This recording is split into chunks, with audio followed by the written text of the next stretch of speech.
예, 안녕하십니까.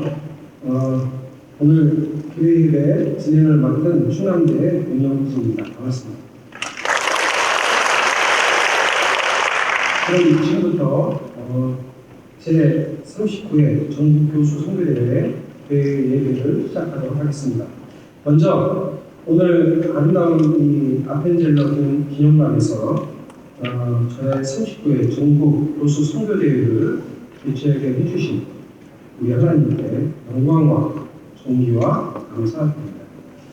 첫 번째 순서로 먼저 찬송가 442장 저 장미꽃 위에 있으리라는 찬송가를 보도록 하겠습니다.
다음은 카이스트 회장으로 계신 이혜진 교수님께서 대표를 기도가 있습니다.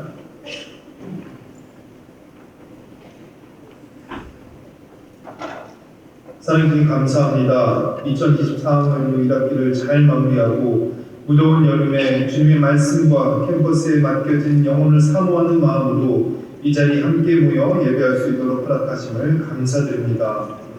분주하게 달려온 한 학기를 주님 앞에 돌아보며 부르심에 합당한 삶이 무엇인가를 귀한 강사님들의 말씀을 통해 깨닫게 하여 주시옵고 받은 말씀에 힘입어 2024년도 하반기를 더욱더 주님과 함께 말씀과 함께 동행할 수 있도록 우리를 인도하여 주시옵소서. 캠퍼스로 파송받은 선교사의 사명을 신실하게 감당하는 우리가 되기를 소원합니다. 주님 알지 못하고 방황하는 학생들과 교직원들에게 겸손한 마음으로 주님의 사랑을 몸소 실천하여 주께 영광 올려드리게 하옵소서. 크리스천 교수님들의 학업과 연구의 지혜를 허락하셔서 높은 전문성과 깊은 영성을 겸비한 신실한 주님의 일꾼들이 많이 배출되는 은혜를 허락하여 주시옵소서. 이 시대의 가치의 혼탁함 속에서도 주님의 말씀을 붙잡고 묵묵히 나아가는 모든 지체들을 축복해 주시사 진리의 등불을 높이 들고 어둠 속에서도 빛을 비출 수 있는 믿음의 청년들을 전심으로 양육하는 우리가 되게 하여 주시옵소서. 캠퍼스에서 활동하고 있는 다양한 기독 단체들과 이들을 인도하는 간사님과 목사님들을 축복하여 주시기를 기도합니다. 각 모임이 더욱 주님 안에서 통케 하여 주시고 양육과 복음 전파에 한마음 한뜻으로 하나 되게 하여 주시옵소서. 전국 대학 교수 선교회 연합회 사역을 주님께서 축복하여 주시고 연합회가 주관하는 모든 활동과 행사들을 통해 주님의 영광이 드러나게 하시고 참여하는 모든 이들에게 큰 은혜와 감동이 되게 하소서. 이 시간에 주님의 말씀을 선포하시는 김철민 목사님을 위해 기도드립니다. 목사님의 입술을 통해 주님의 진리가 온전히 선포되게 하시고 주님의 임재가 충만한 예배대가 되게 하여 주시옵소서. 우리 마음을 열어주시사 세례 요한의 세례를 받으시는 주님의 모습을 통해 부르심에 합당한 삶이 무엇인지 깨닫게 하여 주옵소서. 이 예배 모든 순서를 주님께 위탁하오며 진리와 생명이신 우리 주 예수 그리스도 이름으로 기도드리옵나이다. 아멘.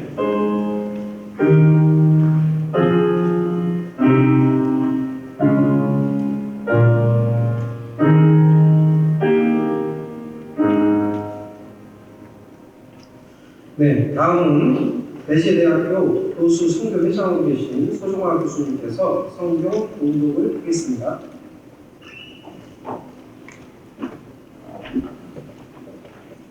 성경 봉독하시겠습니다.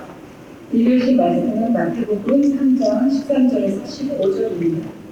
이때 예수께서 갈릴리로부터 요단강에 이르러 요한에게 세례를 받으려 하시니 요한이 말하기를 내가 당신에게서 세례를 받아야 하는데 당신이 내게 오시나이까.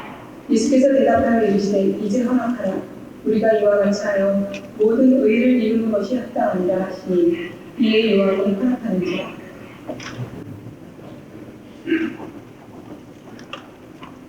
네, 다음은 대전 제1장로교회 김철민 목사님께서 부르신 곳에서 머무십시오라는 주제로 설교를 해주시겠습니다.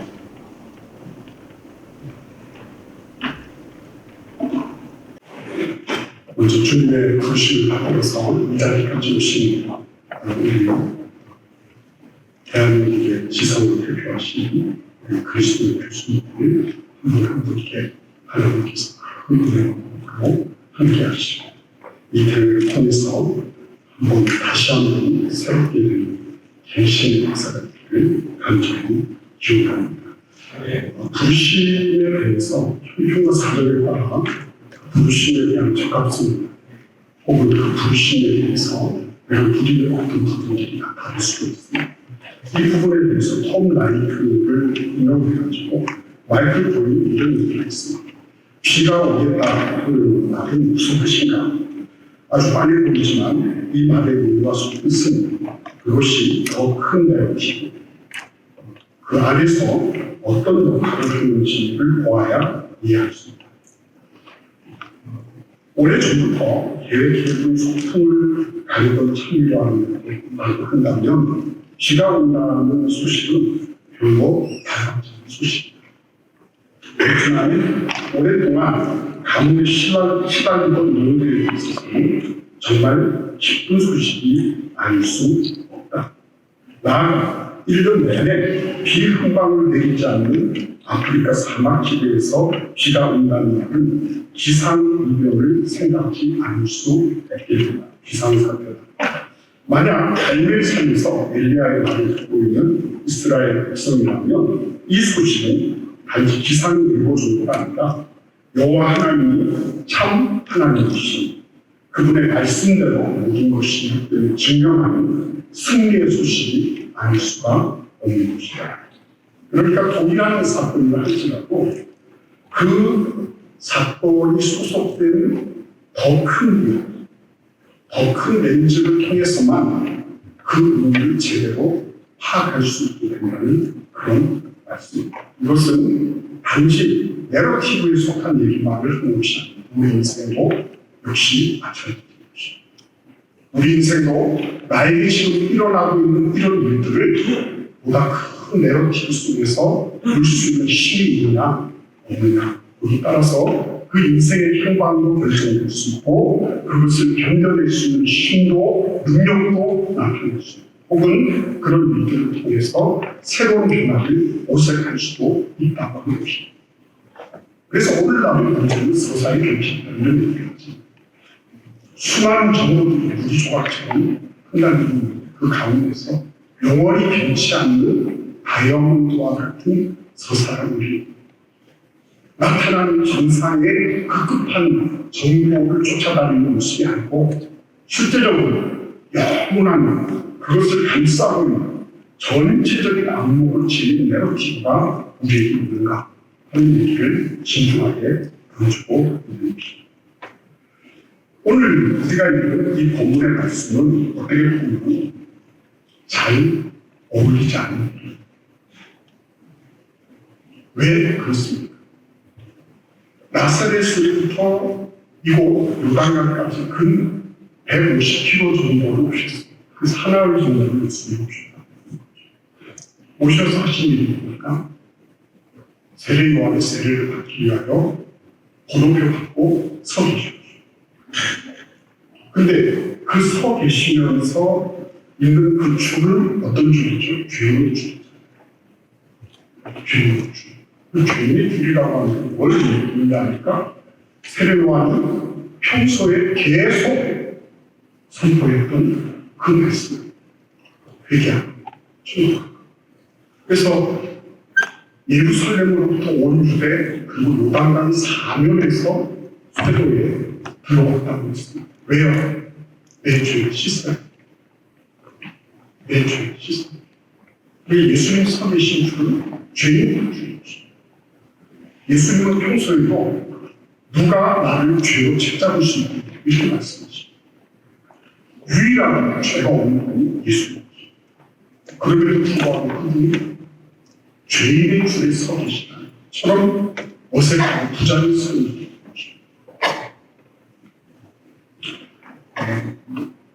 미국인인데 일본 선교사 계셨던 이런 글을 적어주셨어요. 그 부분이 보건소에 연락을 받았습니다. 건강검진을 하고 싶죠. 그래서 갔어요. 가서 사람들이 가만히 서 있어서 자기를 알고 보니까 그 줄이 성병을 진단하는 줄이에요. 성병. 그래서 이 펀치라는 잘생긴 백인 선교사님이 가서 따져봤어요. 나는 건강검진을 해서 왔는데 나를 보고 왜 성병을 진단하는 줄을 세웠습니까? 그러니까 일본 사람들은 음식을 그냥 가서 거기 서 계시죠. 그러더라고요. 그래서 좀 한참 기다리는데 너무 부끄러운 사람들이 있어요. 성도라고 보면 얼마나 이게 못 잡겠어요. 근데 또 가서 얘기를 했다고. 아니, 난 이것 때문에 이게 아닌데 내 줄을 좀 알겠다. 그랬더니 한 말이 아니, 그냥 잠자고 있어요. 서. 그래가지고 얼굴이 울그락불그락 하면서 화가 나서 이러는데 하나님께서 영상을 하나님을 보여주시다. 그 영상은 바로 이 모습이에요. 세례요한이 신이 세례를 해주고 있는데 근데 예수님께서 아무 소리 없이 그 줄 한 가운데 서 계신 모습을 이렇게 보여주시고 벌써 이들이 눈물 콧물이다. 나는 내가 전달하고 내가 합당하고 나는 이런 사람들하고 같이 있을 만한 그런 존재가 아니야. 난 괜찮은 사람을 주장하고 싶은데 근데 예수님은 스스로 그 죄인들의 줄에 서서 계신 분이었어. 거기서 우리 모른 척을 하겠습니다. 나같이 의롭다고 하는 사람, 나같이 괜찮다고 하는 사람, 이런 사람들이 아니라 죄인들의 틈바구니에 쓰셔서 경솔하고 겸허하게 그 순서를 기다리고 계신 예수님의 모습을 보면서 거기에서 이분의 모든 삶의 여정이 새롭게 탐방합니다. 보통 우리는 부르심에 대한 환상을 가지고 있습니다. 부르실 때는 그럴듯한 뭔가가 있을 것이라 생각합니다.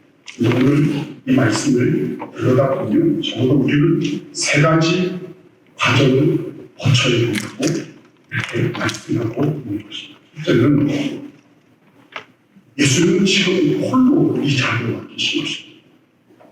사람들이 속삭이죠. 내 안에서 그렇게 말하죠. 너희 이빨이 무슨 소리 듣게 누가 알아주니? 교회가 다 이 모양이야. 직분자들이 다 이 모양. 그런데 너 같은 한 사람이 이빨이 웃어주니? 큰 그림을 보지 못하고 큰 내로티가 없으면 여기 넘어가는 거죠. 이거 부분적이고 필연적이라고 생각하는 것이 내가 해봐야 수는 없어.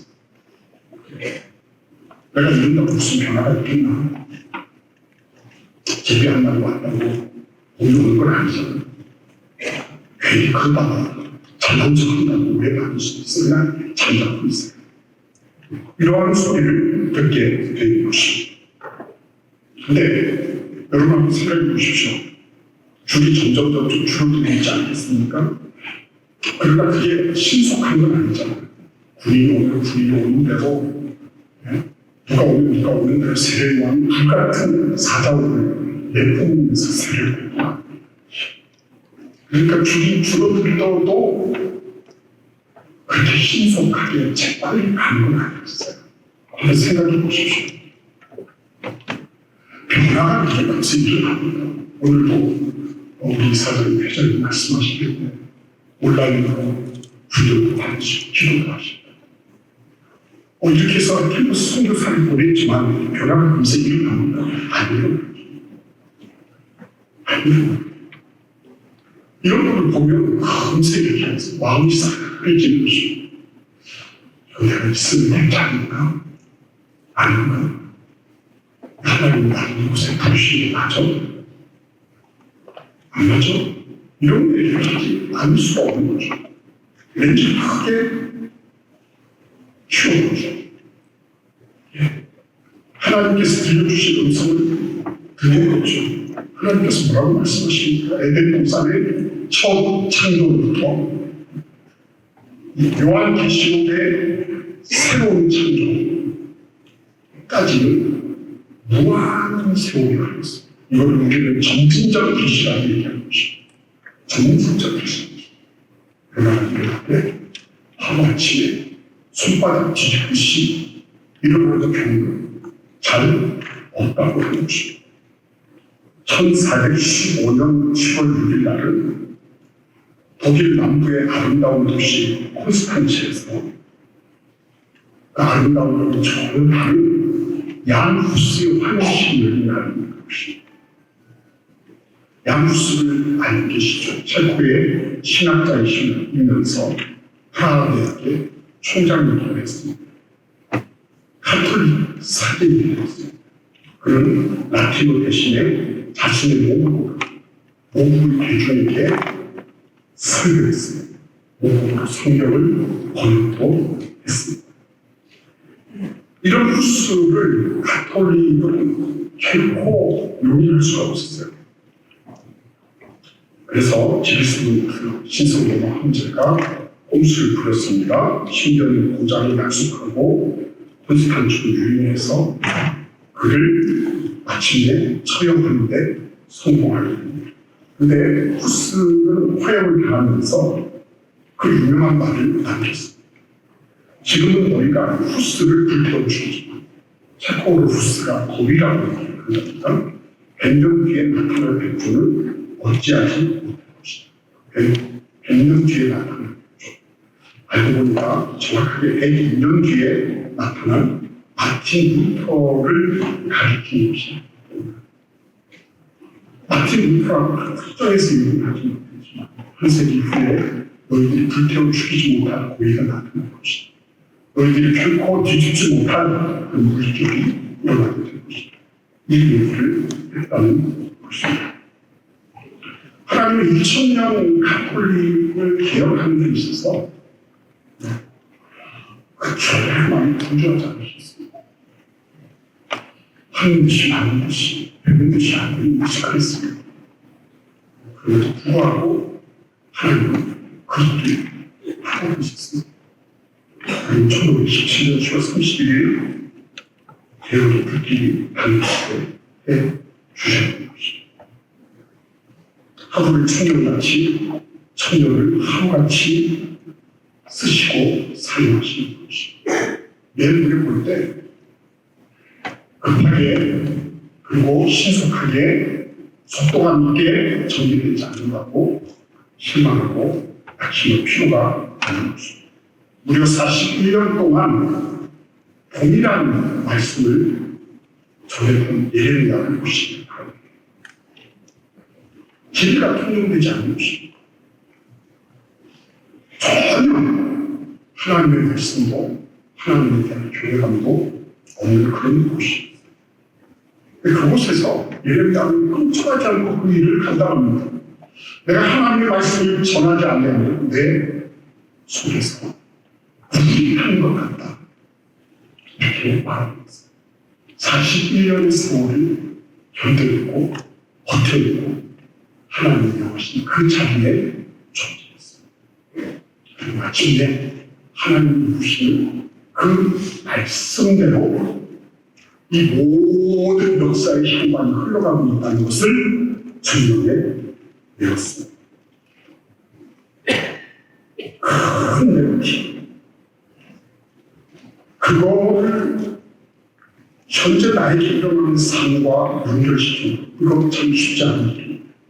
그럼에도 불구하고 우리는 잘 알고 있습니다. 하나님을 사랑하는 자, 곧 그 뜻대로 부르심을 입은 자들에게 모든 것이 합력하고 선을 이루는구나. 우리는 잘 모릅니다. 내게서 일어나는 일의 향방을 찾는 그럼에도 불구하고 하나님은 이 모든 것을 다 통과해서 합력하고 선을 유신하고 말씀하고 계신 것입니다. 우리는 큰 내가 기도의 그 종장 마지막 이것이 어떻게 가는지를 알고 아름다움, 복된, 복음의 승리, 그리고 하나님의 모든 만물을 새롭게 하시는 회복의 역사가 그때 일어날 것입니다.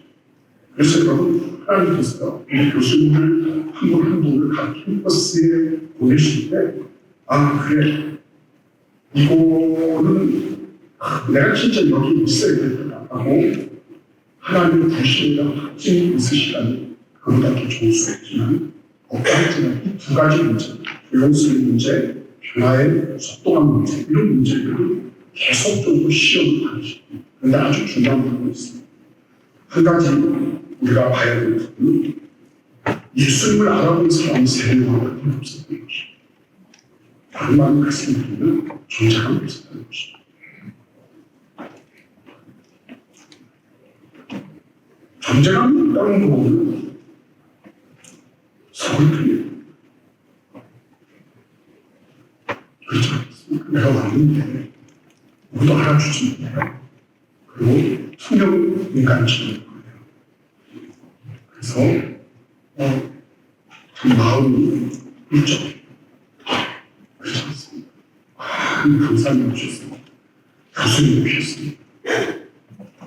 이런 시원찮은 죄인을 위해서 아무도 가르쳐주지 않아요.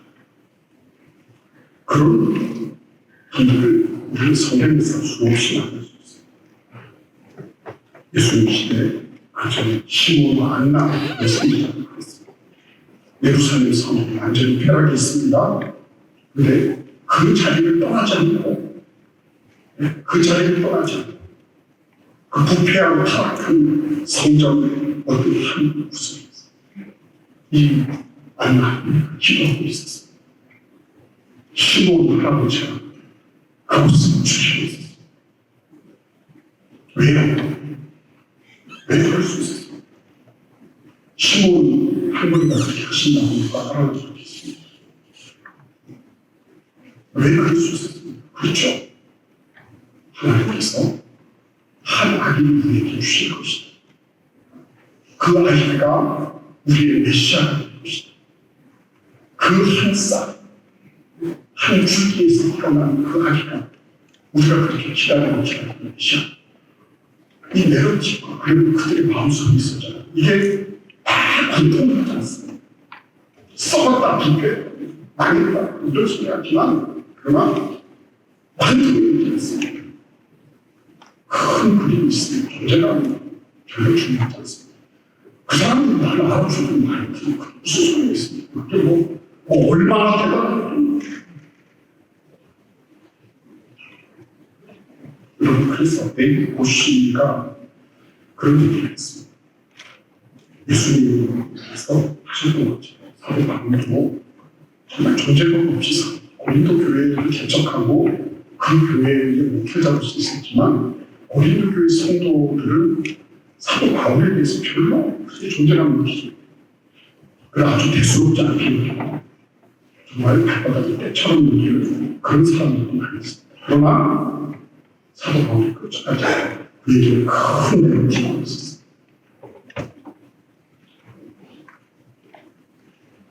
오늘 예수님의 이러한 기도를 통해서 예수님 동역자 세례요한의 수고를 경험하신 그를 인정하셨어요. 그리고 이 행위를 통해서 예수님은 창조주가 피조물과 함께 하십니다. 피조물 가운데서도 가장 낮고 천한 죄인들과 함께 하시는 모습. 영원히 시간과 함께하고 계시고 통치자가 피지의 분과 함께하고 하는 이런 모순된 삶을 한꺼번에 갖고 계십니다. 가만히 살펴보니까 예수님은 단지 홀로 그 자리에 계신 것이 아니었습니다. 그분의 존재를 통해서 하나님은 앞으로 오랜 수많은 세대에 걸쳐서 나 같은 주인이 희망이 나같이 연약한 존재, 나 같은 이런 부질없는 인생 하나님 내 곁에 와서 주에서 오랜 세대에 걸쳐서 메시지를 주고 계신 것입니다. 작년에 그 옥스퍼드를 갔었어요. 거기에 저는 몰랐습니다. 사실. 세계 최초의 박물관이라고 그 영국 최초가 애쉬모린이라고 박물관이 있었어요. 거기에서 스트라디바리우스 사인을 하는 거였어요. 그 말은 자주 하지만 안약한 분이 사인을 메시아 바니시구나 어제 시간이죠. 1712년생인데 이 미사일가 어떻게 탄생하게 됩니까? 유럽의 소비나이 시절을 거치면서 알프스 산맥의 가장 높은 산층구에 자리 잡는 감리나무를 배웁니다. 가장 냉혹하고 잔인한, 가장 흉흉한 조건, 비바람, 북풀 한설에도 그 자리를 지키고 있으면서 아주 낮게 자라 아주 작은 철이죠. 그래서 밀도가 조밀하게 짜게 있는 이 나무를 석양파리가 그래서 이 메시아를 만들어낸 것입니다. 독일의 바이올린 제작자 마틴 슐레스케는 스트라디바리우스를 모사하면서 이렇게 말했어요. 소리가 절제되고 맑으면서도 이체적 울림으로 코를 가로채입니다. 열정적이지만 결코 날카롭지 않은 쿵쿵한 지하실 공간처럼 완전히 잦아들면서도 끝까지 분간할 수 있는 이런 바이올린을 거친 소리를 내도 조잡해지지 않고 높은 음을 내도 천박해지지 않고 오히려 달콤하고 감동적이다. 이렇게 말하고 있었습니다. 주님께서 그 자리에 계셔주셨습니다. 주님께서 십자가의 그 자리에 멈춰 계셨습니다. 고통과 아픔 속에서. 어떻게 보면 가장 절망적이고 가장 잔혹한 아픔 속에서 그 자리를 견지해 주셨기 때문에 수많은 나 같은 주인공이 구속을 받고 소망을 이루는 그 놀라운 일이 일어나게 된 것입니다. 우리 사랑하신 교수님, 비록 그 자리에 계시면 아무도 알아주지 않을 수 있습니다. 여러분들이 모셔서 기도하시는 잘 살아볼 수 있습니다. 그럼에도 불구하고 존재감도 인지도 효과성도 없어 보이지만 그러나 하나님이 부르신 그 자리에 멈춰서서 묵묵히 큰 내로침을 들으시면서 그 자리에 멈춰서 계시구나. 때문에 한 교회가 지켜나 서 있고 다음 세대들 우리 젊은이들이 그것 때문에 자라게 될 것이고 세계 선교 현장에서 지금도 불천주 앞두고 있는 29,000명 한국 선교사들이 그것을 힘입어서 계속하여 나도 그 자리에 있겠습니다. 이렇게 고백하며 살아가게 될 것입니다. 이번 39회 성령 대회를 통해서 다시 한번 부적절하고 걸맞지 않는 것처럼 그리고 많은 사람들이 마땅히 그 자리에 서 계신 우리 사랑하시는 교수님 하나님께서 한 번에 축복하시고 큰 은혜 가운데 번을 주실 것을 믿습니다. 감사합니다.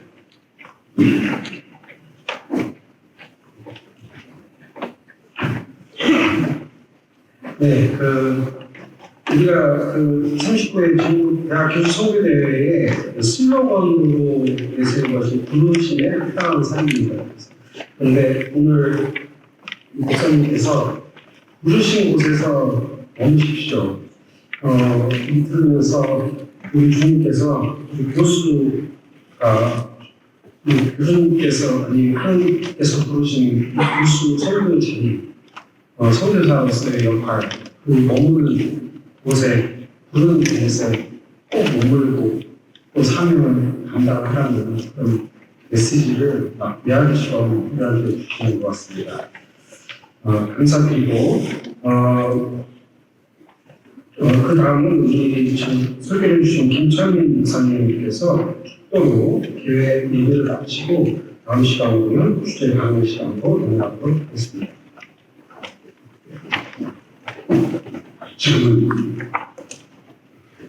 끝까지 십자가의 자리까지 한치 흐트러짐 없이 그 자리를 견지하시고 지켜주신 그 은혜로 말미암아 우리를 구원해 주시고 우리를 하나님의 자녀로 삼으시고 일꾼으로 삼으시고 하나님께서 선교사로 세워주신 우리 주 예수 그리스도의 은혜와 큰 그림을 따로 말씀하시면서 그 그림을 큰 내로 직속으로 들어와요.